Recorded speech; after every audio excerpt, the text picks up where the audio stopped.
Հնդեվրոպաբանությունը մեզ կաղապարել է մի կաղապարի մեջ և թույլ չի տալիս, որպեսզի մենք այդտեղից դուրս գանք։ 100 տարի է անընդհատ կրկնում են նույնը մեր հայագետները։ Բայց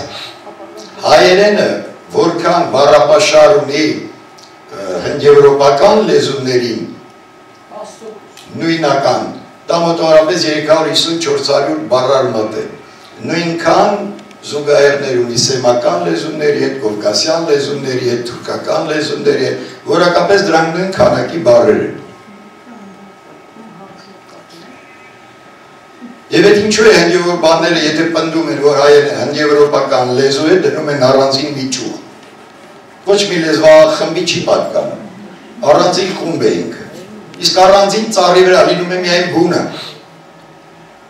Ինչու չեն դնում, որ դա հենց ծառի բունն է, ոչ թե անկախ մի ճյուղ չորացած։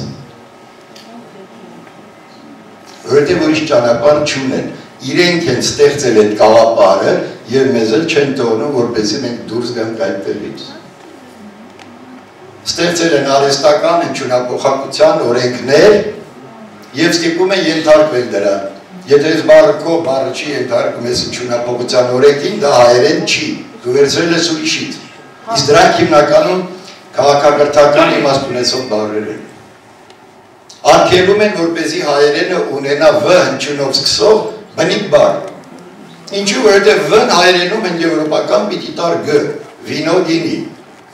Բայց իրենք մեծ դժվարությամբ 6-ը դարձնում են հնդեվրոպական, որովհետև պետք է, եթե լեզուն հնդեվրոպական է, բոլոր թվականները պիտի լինեն հնդեվրոպական։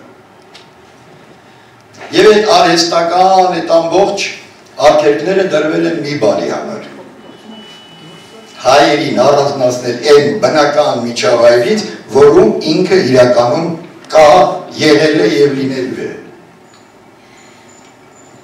Եվ այսօր դա մենք չենք գիտակցում։ Մենք հպարտանում ենք, որ մենք հնդեվրոպացի ենք, անգլիացու, ֆրանսիացու, նույն ակունքից ենք ծագել։